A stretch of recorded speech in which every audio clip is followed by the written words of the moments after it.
Bonsoir à tous et bienvenue sur l'émission Le Dernier Cri. Donc nous sommes dans la joie de nous retrouver autour de la parole et avant de commencer, nous allons remettre le moment entre les mains du Seigneur. Seigneur, merci pour ton nom, merci pour ta parole qui nous bâtit, qui nous fait du bien. Seigneur, conduis-nous par ton esprit. Nous voulons ouvrir la bouche et c'est toi qui parles, Seigneur. C'est toi qui remplis notre bouche, Seigneur, de ta parole. Merci encore pour ton nom, merci pour ta grâce, merci pour tout ce que tu fais, le souffle de vie, pour la santé, pour, Seigneur, le temps, Seigneur, que tu nous donnes encore avec toi, Seigneur, pendant ce temps de confinement. Au nom de Yahushua. Amen. Voilà, j'ai à cœur de partager avec nous tout simplement quelques passages du livre des Actes des Apôtres. J'ai eu à cœur effectivement de décortiquer chaque chapitre du livre des Actes, parce qu'on voit dans le livre des Actes la genèse de l'Église, la naissance de l'Église, la vie de l'Église, le fonctionnement de la communauté des croyants. Tous ceux qui se réunissaient et qui confessaient le nom du Seigneur, Yahushua Mashiach, Jésus-Christ de Nazareth. Et nous voyons vraiment dans le livre des Actes des Apôtres la naissance de l'Église, comment il fonctionnait, comment il marchait, quelle était la doctrine, quel était le comportement des apôtres, des chrétiens, où était l'Église, comment l'Église se réunissait, où l'Église se réunissait. Et en fait, quand on regarde le livre des Actes des Apôtres, nous constatons une grande différence, malheureusement, avec l'état actuel de l'Église. Le fonctionnement actuel de nos assemblées, dans la grande majorité, malheureusement, nous voyons qu'il y a un fossé entre ce que nous vivons dans nos églises, dans nos assemblées chrétiennes, et ce que la parole, ce que les Actes des Apôtres, les actes du Saint-Esprit nous relatent. Et nous allons voir donc en Actes chapitre 1, nous allons prendre quelques passages simplement, et bien sûr le Saint-Esprit va donner le complément et aussi la confirmation à chacun de vous. Alors Acte 1 verset 14, nous lisons, les 120 disciples sont tous ensemble, hein. Donc ils sont tous ensemble. Voilà, le Seigneur Yeshua est apparu, leur a parlé, leur a donné des consignes pendant 40 jours. Il est reparti au ciel et ils vont se rassembler. Au verset 14, tout ceci, d'un commun accord, ils persévéraient dans la prière et dans la supplication avec les femmes, avec Myriam, mère de Yahushua, et avec ses frères. En fait, tout ceci, verset 14, tout ceci d'un commun accord. Très important. On retient ce passage, Actes chapitre 2, au verset 1. Il est dit, et comme le jour de la Pentecôte s'accomplissait, ils étaient tous d'un commun accord dans un même lieu. En fait, ici, nous voyons tout de suite la base, le fondement même de la vie de l'Église, du fonctionnement d'une assemblée. En fait, c'est un fondement. Les croyants se réunissaient, mais ils ne se réunissaient pas dans n'importe quelle condition. Ils se réunissaient déjà avec ce fondement d'être d'un commun accord. Alors, que veut dire commun accord? Parce que quand on regarde bien, dans le livre des Actes, si c'est précisé au début même de la genèse de l'Église, c'est qu'il y a une importance capitale à saisir. Et vous voyez que les disciples donc, se réunissent d'un commun accord. Et nous voyons que en Matthieu, nous allons prendre le livre de Matthieu, et on va revenir à acte 2, Matthieu au chapitre 18, au verset 19.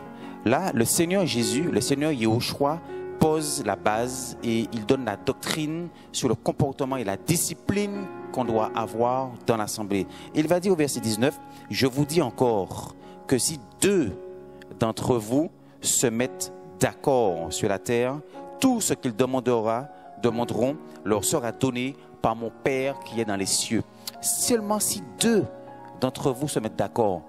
Je ne sais pas si on réalise que le Seigneur ne cherche pas des foules.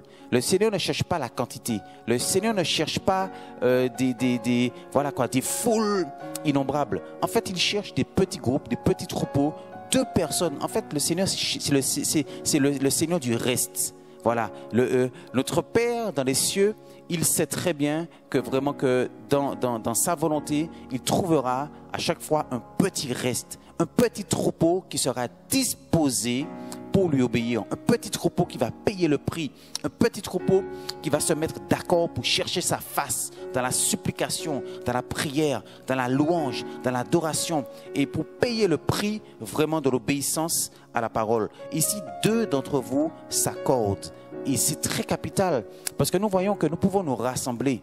Il y a une différence entre être ensemble dans une communauté, dans une réunion, dans une assemblée, dans un groupe, être ensemble et se mettre d'accord. C'est totalement différent.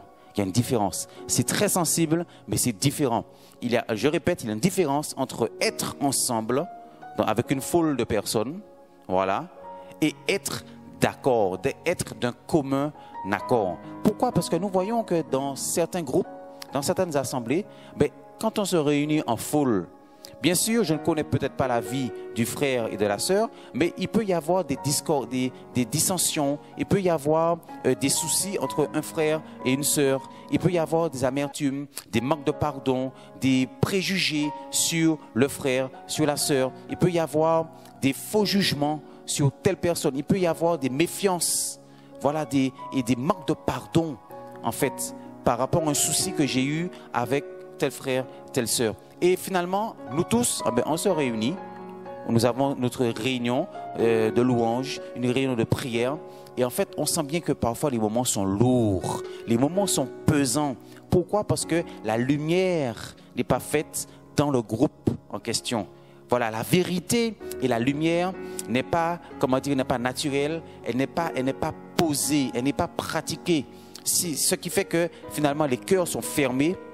Et le Seigneur veut effectivement que nous soyons d'accord sur sa parole, d'accord sur ce que dit sa parole, et pas d'accord sur nos raisonnements, sur nos façons de voir humaines, sur nos façons religieuses de considérer l'Église. En fait, nous devons réaliser que l'Église, c'est ça, le fondement de l'Église, pour voir la gloire du Seigneur, pour voir faire des exploits avec le Seigneur, pour connaître la présence du Seigneur. Nous devons vraiment nous mettre d'accord. Voilà pourquoi le Seigneur va dire aussi en Matthieu chapitre 5, et ça c'est un passage qui me fracasse, qui me touche en profondeur. C'est Yeshua encore qui va dire en Matthieu chapitre 5 au verset 23, si donc tu apportes ton offrande à l'autel et que là tu te souviennes que ton frère a quelque chose contre toi, laisse là ton offrande devant l'autel et va te réconcilier d'abord avec ton frère. Le d'abord est important. Le d'abord est vraiment, soulignons-le en rouge. Va te réconcilier d'abord avec ton frère et alors viens et présente ton offrande. Voilà pourquoi le Seigneur va dire, recherchez la paix et la sanctification, la paix avec tous et la sanctification sans laquelle personne ne verra le Seigneur. En Hébreux 12, verset 14. Vous voyez, donc c'est très important dans une assemblée, dans la jeunesse de l'Église, nous voyons que le Seigneur, il pose déjà la fondation d'être d'un commun accord. Donc le Seigneur ne permet pas, il ne veut pas, ce n'est pas dans sa volonté que nous puissions être divisés, que nous puissions avoir des dissensions. On peut avoir une incompréhension par rapport à la doctrine, par rapport à la parole, mais nous devons tous rester dans la paix, dans l'amour et prier les uns pour les autres plutôt que de s'attaquer, de se faire la guerre, de se critiquer, de murmurer l'un contre l'autre, de prendre son téléphone pour appeler le frère, la sœur, pour dire voilà, tel frère m'a fait ça, telle sœur m'a fait ça, etc. Non, le Seigneur dit, avant même d'aller présenter ton offrande, va te réconcilier avec ton frère. Voilà le prix à payer de la vérité, le prix à payer de la lumière. Et ça, c'est un fondement capital dans la genèse de l'Église. Nous pouvons prendre le deuxième passage. Le deuxième passage, je me laisse conduire, hein, c'est Acte 2. On peut trouver Acte 2 au verset 47. Nous voyons que le Seigneur ajoutait tous les jours à l'Église ceux qui sont sauvés. En fait, il y avait un tel mouvement de l'Esprit dans les Actes des Apôtres, un tel mouvement de l'Esprit à Jérusalem, qu'en fait que les croyants se convertissaient, les croyants se joignaient au Seigneur. Et moi, ce qui m'interpelle, et ce qui nous interpelle, je suppose, c'est que le Seigneur ajoutait tous les jours à l'Église ceux qui sont sauvés. Mais où était l'Église? Est-ce qu'il s'agissait d'un bâtiment? Est-ce qu'il s'agissait d'un local? Est-ce qu'il s'agissait d'un lieu bien précis en particulier où le Seigneur a, en fait, il a conduit, il a tenu à ce que les chrétiens se mettent tous ensemble dans un bâtiment, dans un local, entre quatre murs, voilà, avec les apôtres qui étaient là pour un peu les contrôler, les surveiller, les diriger? Non. En fait, ici, ce qui est interpellant, c'est que le Seigneur ne donne pas de détails sur la localité, sur l'identification, la géolocalisation de l'église. En fait, l'église était partout. Pourquoi? Parce que nous sommes le temple du Seigneur. Je suis l'habitation de Elohim, du Seigneur en esprit. Nous sommes des temples ambulants. Nous n'avons plus besoin d'aller dans un lieu bien précis, en particulier dans une maison, ou bien dans un temple, ou bien dans un bâtiment, pour rencontrer le Seigneur. Ça, c'était l'ancienne alliance. C'était sous Moïse. Sous la grâce, maintenant, avec Yeshua, le Seigneur a dit que maintenant, ce n'est plus à Jérusalem, ni dans le temple que vous allez adorer le Seigneur. Maintenant, Yahweh, le Seigneur, il est esprit. Il est esprit. Donc, nous pouvons adorer le Seigneur dans ce temps de confinement, partout où nous sommes, dans notre maison, avec 2, 3 frères, bien sûr, quand les conditions sont réunies. Mais voilà, il faut vraiment que le Seigneur réforme nos voies, qu'il réforme notre compréhension de l'Église. Alors, le Seigneur ajoutait tous les jours à l'Église ceux qui sont sauvés. Et un autre passage qui interpelle, c'est Acte 4, au verset 4. Et beaucoup de ceux qui avaient entendu la parole crurent. Et le nombre des personnes fut d'environ 5000. Oh là là, 5000. Mais où sont-ils? En fait, ici, nous n'avons aucune précision. Et là, je crois que le Seigneur, si le Seigneur a fait ainsi, il n'a pas mis de détails, il n'a pas mis de géolocalisation de là où l'église se trouvait, c'est parce qu'il veut nous faire comprendre que l'église, elle est maintenant, voilà, c'est le royaume. L'église est partout. Nous n'avons plus besoin de nous concentrer sur un local, un bâtiment, aller payer 2000, 3000 euros de loyer, nous mettre des charges sur les épaules financières pour payer un loyer, pour dire, voilà, là c'est l'église. Et c'est là que le Seigneur est. Non, là c'était là nous sommes revenus. Voilà pourquoi le Seigneur crie que c'est la réforme de l'église. C'est la réforme. Le Seigneur veut une réforme complète, une repentance. Que nous puissions comprendre que même dans ce temps de confinement, l'église c'est en maison. L'église c'est là où 2 ou 3 sont assemblés. L'église est partout. Plus besoin de se concentrer, de dépendre d'un bâtiment, dépendre d'un homme pour dire après le confinement, il me faut vite retourner à l'église parce que c'est là que le Seigneur se trouve. Non, là, nous sommes dans la religion, nous sommes sous la loi de Moïse. C'est terminé. Maintenant, l'église, elle est partout. Voilà. Et ici, nous voyons bien que les 5000 personnes, il n'y a aucun verset.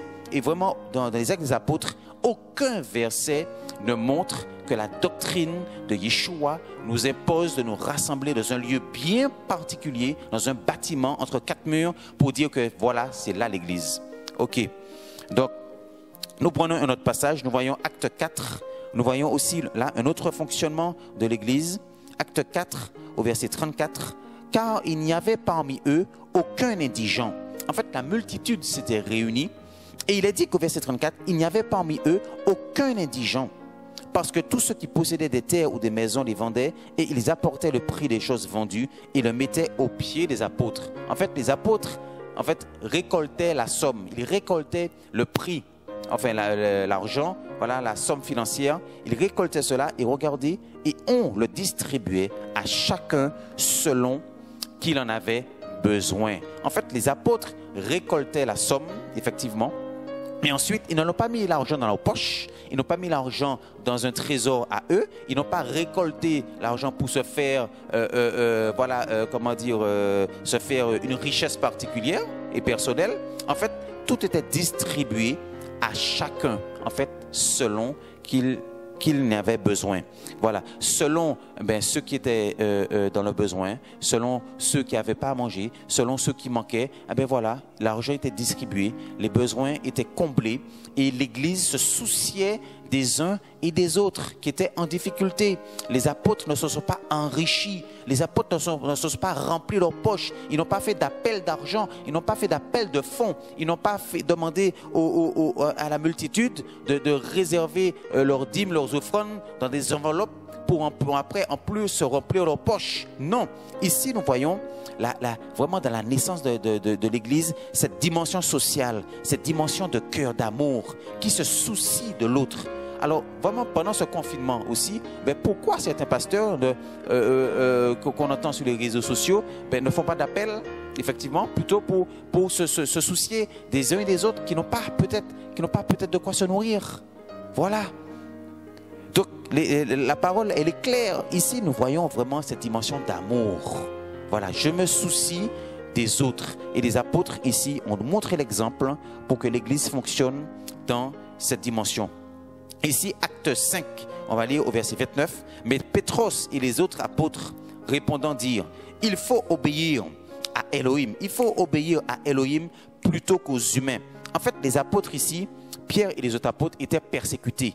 Ils étaient persécutés par les religieux. Et en fait, les religieux voulaient fermer la bouche à Pierre et aux autres apôtres pour les empêcher d'enseigner la résurrection du Seigneur Yahushua. En fait, ils étaient fâchés. Les religieux étaient fâchés, ceux qui étaient dans le temple. Vous voyez, en plus, c'est ça. Le combat vient de ceux qui sont dans le temple. Quand on lit les actes des apôtres, nous voyons que c'est le grand prêtre. Le grand prêtre, les prêtres, les surveillants du temple, les anciens, les scribes, les sadducéens, en fait tous ceux qui étaient attachés au temple de Jérusalem, qui voulaient garder les offrandes d'animaux, qui voulaient garder le culte toujours dans ce temple, c'est eux qui ont attaqué les apôtres, qui ont attaqué vraiment les disciples pour les empêcher justement de prêcher la résurrection et le nom de Yeshua HaMashiach. Vous vous rendez compte? En fait, le combat est venu du temple. Ça devrait nous interpeller. Voilà pourquoi dans cette réforme, le combat, la persécution, les attaques, les calomnies, les problèmes sortiront beaucoup des temples, des religieux qui refusent la réforme, qui refusent de s'humilier devant le Seigneur, qui refusent d'abandonner certaines pratiques, certaines connaissances religieuses pour arriver et pour rentrer dans le plan du Seigneur, du fonctionnement de l'Église. Et ici, le message donc, que l'Église prêchait, il faut obéir à Elohim plutôt qu'aux humains. Il faut suivre Yeshua plutôt que les humains. Il faut se confier à Yeshua plutôt qu'aux humains. Il faut faire confiance à Yeshua, à Mashiach, mon Seigneur, mon pasteur, plutôt qu'aux humains. Or, qu'est-ce qu'on voit aujourd'hui? Nous voyons que les pasteurs ont pris la place du Seigneur. Les conducteurs ont pris la place du Seigneur. Les prêtres ont pris la place du Seigneur dans les temples, dans les réunions. Non, mais c'est grave. C'est grave. Alors, ici, nous voyons encore un acte 6. Acte 6 au verset 1. Or, en ce jour-là, les disciples se multipliaient. Vous voyez le mouvement de l'Esprit. Il y avait un tel mouvement de l'Esprit que le Seigneur nous aide. Vraiment, nous devons prier pour retrouver ce mouvement de l'Esprit dans l'Église, dans nos réunions. Le mouvement de l'Esprit. Et ici, les disciples se multipliaient. Ils s'élevaient parmi les hellénistes contre les Hébreux parce que leurs veuves étaient négligées dans le service quotidien. Voilà encore un autre aspect. Ici, malgré la conversion, la multitude des conversions, en fait, les disciples s'inquiétaient aussi de savoir, mon frère, ma soeur, est-ce qu'il y a un besoin? Est-ce que tu manques de ceci? Est-ce que tu manques de cela? Et en fait, les veuves, elles avaient de l'attention. Elles avaient de l'attention. Et là, ici, il est dit que tellement il y avait des besoins, les 12 ont convoqué le peuple et ont dit au peuple, finalement, il y a tellement de besoins que nous aussi, nous prêchons la parole, mais nous devons nous mettre aussi, nous devons nous consacrer au service de la parole. Voilà, donc faites une élection. Voilà, faites une élection parmi vous et choisissez 7 hommes qui vont s'occuper des veuves. Alors ici, nous voyons cette dimension aussi de l'Église qui doit s'occuper des veuves, des orphelins, de ceux qui sont dans le besoin. C'est très important. Et pendant ce temps de confinement, voici, c'est ça l'amour aussi. M'inquiéter de savoir, mais mon frère, ma soeur, est-ce que ça va? Est-ce que tu as de quoi? Je sais que tu ne travailles pas, mais est-ce que c'est... Voilà, avec le peu que j'ai aussi, peut-être que je peux t'aider. Ok, voilà, et c'est ça l'amour. C'est ça l'amour. Alors, on finit avec Acte 4, 7, verset 48. Voilà le message aussi, un message qui était annoncé avec force par Stéphanos. Alléluia. Oui, Acte 7. Nous voyons Acte 7 au verset 48. Mais le Très-Haut, et ça, ce passage-là, les religieux n'aiment pas. Les religieux n'aiment pas. Pourquoi? Parce qu'il est dit, Acte 7, verset 48, mais le Très-Haut, le Très-Haut n'habite pas dans des temples faits de mains d'hommes, selon ces paroles du prophète. le ciel est mon trône et la terre est le marchepied et le marchepied de mes pieds. Quelle maison me bâtirez-vous, dit le Seigneur? Quelle maison me bâtirez-vous? Voilà, le Très-Haut, alléluia, le Très-Haut. Le Seigneur n'habite pas dans des temples faits de mains d'hommes. Le Seigneur n'habite plus. Il ne veut plus qu'on puisse consacrer tout notre argent, de faire des prêts, obéir aux serviteurs qui font des appels de fonds sur Internet, qui font des appels d'argent pour bâtir les temples, pour faire des temples luxueux comme pas possible, que ce soit à l'intérieur, à l'extérieur, avec des technologies qui dépassent même Hollywood. En fait, le Seigneur n'est pas dans ses plans. Le Seigneur veut une simplicité, qu'on puisse revenir à la simplicité de l'Évangile. Pourquoi tant de spectacles dans l'Église? Pourquoi tant de spectacles au niveau des serviteurs? Nous avons trop. Voilà, le Seigneur veut vraiment qu'on revienne à la simplicité. Quand on lit les Évangiles, nous voyons le Seigneur qui était sur une barque. Je le lisais encore cet après-midi. Le Seigneur était sur un petit bateau. Il a dit aux disciples, comme la foule me presse, mettez à ma disposition un petit bateau pour que je puisse m'éloigner du rivage et que je puisse enseigner aux foules le royaume d'Élohim. Oh là là, mais vous vous rendez compte, le Seigneur s'asseyait par terre. Voilà, il s'asseyait sur la montagne et il enseignait en toute simplicité. Mais aujourd'hui, qu'est-ce que nous cherchons? Qu'est-ce que les serviteurs cherchent? Pourquoi tant de spectacles? Pourquoi tant d'argent? Pourquoi tant de luxe? Pourquoi tant d'avidité, d'amour de l'argent? En fait, nous sommes concentrés sur un bâtiment. Nous sommes concentrés sur 4 murs. Alors que le Seigneur dit déjà, voilà, dans l'intimité, la priorité, c'est l'intimité avec moi. Et ensuite, tu vas retrouver un frère, une sœur, un groupe pour prier, que ce soit dans la forêt, que ce soit dans un parc, que ce soit à l'extérieur ou dans une maison ou ailleurs, mais dans la simplicité, sans se mettre des charges financières, aller payons 2000, 3000, 1000 euros, 1500 euros, tel loyer, tel local, et après, ça retombe sur qui? Ben, ça ne retombe pas sur le pasteur, ça retombe sur les brebis, sur les fidèles qui doivent chaque dimanche donner la dîme, donner les offrandes parce qu'il y a des charges, il faut payer ceci, il faut payer ceci, il faut payer les impôts, il faut payer cela. Et finalement, voilà, on donne au Seigneur, mais le cœur contrit. En fait, le cœur contrit, avec obligation. Et voilà pourquoi le Seigneur est en train, dans ce temps de confinement, nous voyons que acte 8, voilà, acte 8 me vient, juste avant de terminer. Ici, c'est la 4e persécution de l'Église. La 4e persécution de l'Église. Acte 8, Saül était consentant à son... en ce temps-là, il y eut une grande persécution contre l'Église de Yéhoushalayim. Une grande persécution. Et tous, excepté les apôtres, se dispersèrent dans les contrées de la Judée et de la Samarie. Voilà que là, le Seigneur permet une persécution. Pourquoi? Je suis certain que là, l'église de Jérusalem commençait à grandir. Parce qu'il y avait 5000, même près de 8000, peut-être plus de 8000 croyants. L'église commence à grandir, mais le Seigneur ne veut pas de méga church. Le Seigneur, ce n'est pas son plan que ces brebis se retrouvent voilà, dans une méga church avec des hommes qui sont là en train de régner comme des maîtres, comme des seigneurs, comme des princes en train de contrôler les âmes, de veiller sur la vie privée des gens. Ça, c'est le contrôle, c'est le péché. Et le Seigneur est en train de dénoncer aussi ce système pour libérer ses brebis, pour libérer les âmes au nom puissant de Yeshua. Et tous, excepté les apôtres, se dispersèrent. Donc les croyants ont été dispersés. Voilà l'œuvre du Seigneur. Le Seigneur envoie son église. Le Seigneur disperse ses brebis. Le Seigneur envoie ses brebis pour qu'elles puissent témoigner aussi de la gloire du Seigneur là où elles sont. Et pendant ce temps de confinement, qu'est-ce qui s'est passé?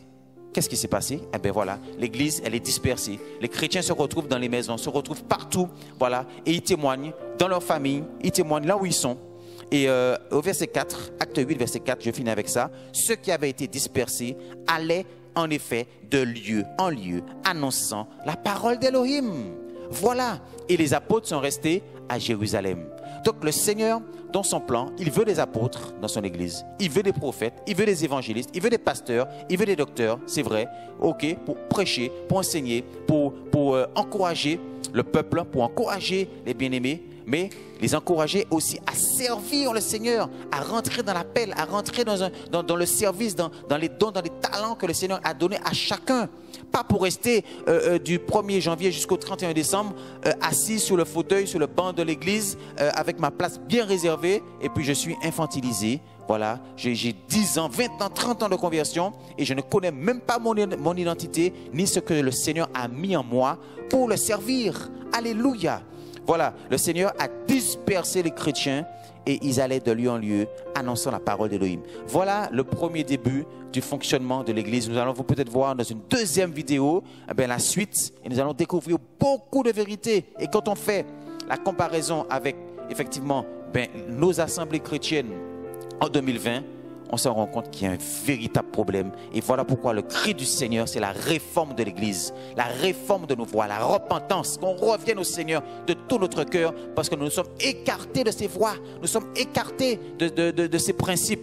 Et le Seigneur crie, le Seigneur veut qu'on revienne à lui pendant ce temps de confinement. Au nom de Yeshua, je vous bénis. Prions pour la Martinique, prions pour les Antilles, crions au Seigneur pour que la Martinique soit touchée. Au nom de Yeshua, Mashiach. Amen. Amen.